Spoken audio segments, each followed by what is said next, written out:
बेकार लोग विरोध करते हैं जो 15 मिनट के लिए पुलिस हटा दो। हाँ मैं गोमांस खाता हूं, राम जी की माता के बारे में अपमानजनक शब्द और भारत माता की जय नहीं कहेंगे, जय फिलिस्तीन कहेंगे, हम उन लोगों का भी विरोध करते हैं। नहीं देखिए ये भाषा नहीं। अरे हटाओ इसको। नहीं ऐसे नहीं आप नेशनल चैनल पे कौन आदमी है ये? कौन जाहिल आदमी? श्री राम दोस्तों, आज के डिबेट बहुत ही ज़बरदस्त होने वाला है। आज के डिबेट में देखेंगे कैसे शोएब जमाई बेहुदा बातें करते हैं, ना उसके बात में लॉजिक है, ना अगले वाले को सम्मान देते हैं, ना अच्छे से बात करते हैं। और लास्ट तक जरूर देखें, आपको बहुत मज़ा आने वाला है। और अगर आप हमारे चैनल पर नया हैं तो प्लीज़ हमारे चैनल को सब्सक्राइब करें और हमारे साथ जुड़े रहें। तो चलिए शुरू करते हैं। से और मुस्लिम से मिलता जुलता नामों से अपनी कंपनी का नाम रख सकते हैं क्योंकि उनको मिडिल ईस्ट में कारोबार करना है। लेकिन यहाँ पर कोई मुसलमान कोई नॉर्मल नाम या जो भी किसी भी तरीके का नाम जो है वो नहीं रख सकता, उसको मौलाना ही रखना पड़ेगा। तो भाई जो जितने न्यूज़ चैनल वाले हैं सब अपने अपने नाम के हिसाब से रख लेते हैं कि फ़लाँ टीवी, अमीश देवगन टीवी या उस तरीके से काहे यहाँ से नॉर्मल नाम रखते हैं। ये कौन अधिकार? अरे क्या बात कर रहे हैं आप? कहाँ थे ज्ञानी बाबा? आपके नाम ये तो लॉजिक ही गलत है कंप्लीटली। अगर आर पार या आर पार की जितने भी न्यूज़ चैनल आप देख रहे हैं तो अमीश देवगन के नाम से ही देख रहे हैं प्रोग्राम, लेकिन न्यूज़ 18 इंडिया पे वो आ रहा है। कमाल क्या बात कर रहे हैं। और नहीं तो क्या, मैं न्यूज़ 18 इंडिया पे अपना नाम छुपा के बैठा हूं क्या? ये मौलाना सैफुद्दीन नाम रख के थोड़ी बैठे भैया, मौलाना इमामुद्दीन नाम रख के थोड़ी बैठे। Can you compare both? ये लॉजिक गलत है आपका। आप नाम पढ़िए, अमीश देवगन लिखा है, नाम पढ़िए मोहम्मद फैज खान लिखा है। सुनिए, ये मौलाना इमामुद्दीन नहीं है। Let him answer. ओके।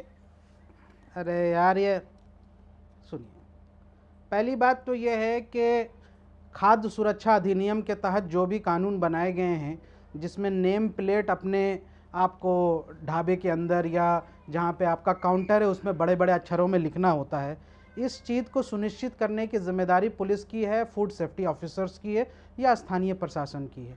ये यशवीर महाराज जैसे लोग या इन तरह के जो विजिलेंटे ग्रुप जिन्होंने ग्रुप बना करके इस पूरे रूट में जो अराजकता फैलाने का काम किया है, क्या अमीश देवगन एक सभ्य नागरिक होने के नाते उसको जायज़ करार देंगे?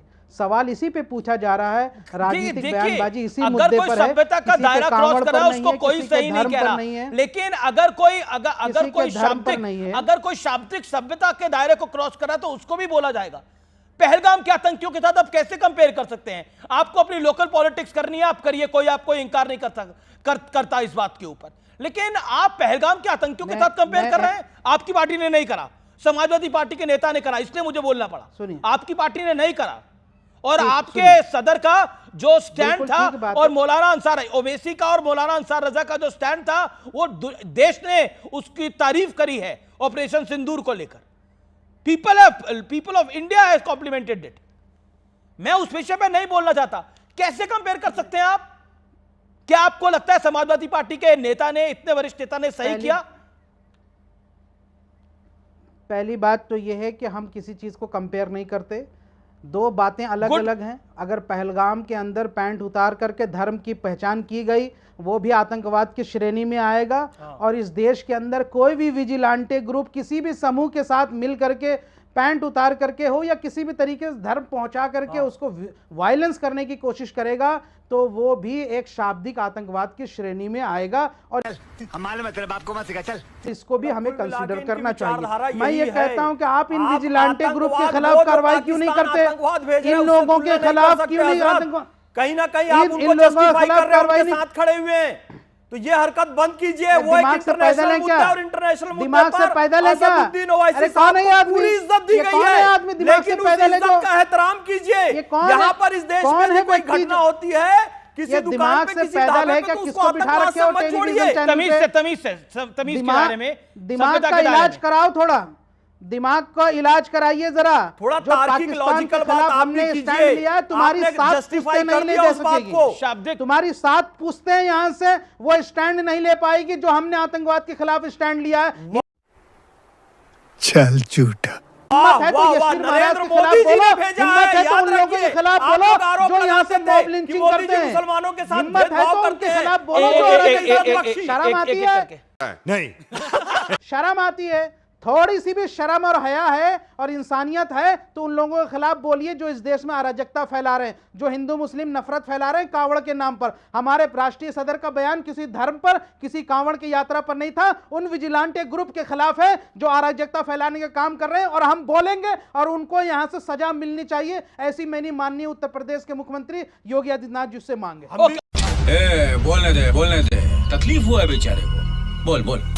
ओके ओके, शलमणि बेकार लोग हैं, फालतू बातें नहीं, बेकार कोई बेकार व्यक्ति विरोध करते हैं जो 15 मिनट के लिए पुलिस हटा दो। हाँ, मैं गो मांस खाता हूं, राम जी की माता के बारे में अपमानजनक शब्द, और अब भारत माता की जय नहीं कहेंगे, जय फिलिस्तीन कहेंगे। हम उन लोगों का भी विरोध करते हैं। इसको नहीं देखिए, ये भाषा नहीं। अरे हटाओ इसको। कौन नहीं ऐसे नहीं आप नेशनल चैनल पे हैं। कौन आदमी है ये? तो गेम बचाना पड़े। कौन जाहिल आदमी है? किस जाहिलों को बिठा के रखे हो चैनल पे? बदतमीजी में हटाइए इनको, यही बेवकूफ कहते आदमी। हैं बट कि श्वान को घी और चोर को इज्जत हजम नहीं होती है। Once more! बहुत सभ्य शब्दों में श्वान शब्द का प्रयोग कर रहा हूं। आप मुझे हटाने की बात कर रहे हैं, वो पार्टी जो हैदराबाद को पाकिस्तान में मिलाना चाहती थी। कासिम रिजवी इनके चचा हैं, याद रखिएगा, इनके दादा हैं। सलाहुद्दीन ओवैसी, अकबरुद्दीन ओवैसी, असदुद्दीन ओवैसी, अब्दुल वहाद ओवैसी, परिवारवादी पार्टी है ये। पूरे एक ही परिवार के लोग चले आ रहे हैं। और कासिम रिजवी के दादाजी हैं, सरदार वल्लभ भाई पटेल ने जिनकी तोड़ाई की थी और जिसके कारण हैदराबाद आज भारत में है, नहीं तो पाकिस्तान में मिलाना चाहते थे। निजामी झंडा लाल किले में फहरा शेर का मुकाबला सुअर नहीं कर सकते। कत्लेआम शेर का मुकाबला सुअर नहीं कर सकते। सरदार वल्लभ भाई पटेल ने शेर का मुकाबला सुअर नहीं कर सकते। फिर से सुन लो, आज हैदराबाद पाकिस्तान। अच्छा ठीक है, ये अब मैं कह रहा हूं विषयांतर हो रहा है। शेर का मुकाबला सुअर नहीं कर सकते। शेर ओवर एक्टिंग करता है साला, ओवर एक्टिंग की औलाद। अब तेरे को बराबर होता नहीं क्या बोलने को? चले एक काम कर, 200 रुपए दे और 50 रुपए काट ओवर एक्टिंग के वजह। शेर होता है, सुअर नहीं, ना कोई शेर है ना कोई सुअर है। आप दोनों का सम्मान है। भाषा की मर्यादा को बनाए रखिए कार्यक्रम के अंदर। महत्वपूर्ण यह है इस समय। मैं शलमणि आपके पास आता हूं। शलमणि त्रिपाठी, क्या आपको लगता है ये जो विजिलेंटे ग्रुप जिसकी बात हो रही थी ये गलत है? अपने आप कोई कैसे कर सकता है? सवाल कुछ गंभीर भी होने चाहिए। आपका शासन प्रशासन क्या कर रहा है ये कुछ जिम्मेदारी की बात है। आप सरकार में है, वहां पर अगर कोई ऐसा कर रहा है उनको अधिकार किसने दिया? ये अगर कोई कर रहा है ऐसा तो।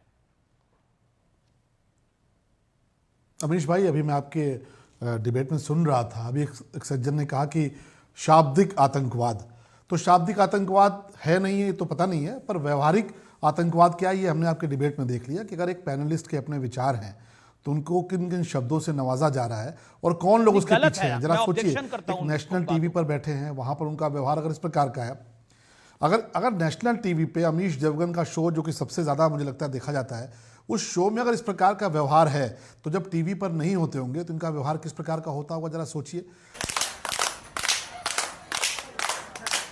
तो दूसरे के विचारों को कितना सम्मान देते हैं, और वो लोग आज इस बात की चिंता कर रहे हैं कि साहब ये क्यों हो रहा है। मैं तो बहुत स्पष्ट कह रहा हूं कि कानून हाथ में लेने का अधिकार किसी को नहीं है, कानून हाथ में कोई नहीं ले सकता। लेकिन अगर इन्होंने गलत करा है, अगर इन्होंने गलत करा है, इसका अभी तक अगर इन्होंने गलत करा है तो इन पे कार्रवाई होनी चाहिए। मैं ये नहीं कहता जो सपा के नेता ने कहा, वरिष्ठ नेता ने कहा, वो जायज है, लेकिन इन्होंने अगर ऐसा गलत करा है तो उनको कोई अधिकार नहीं देता। वो अधिकारियों को बताएं, अधिकारी कार्रवाई करें।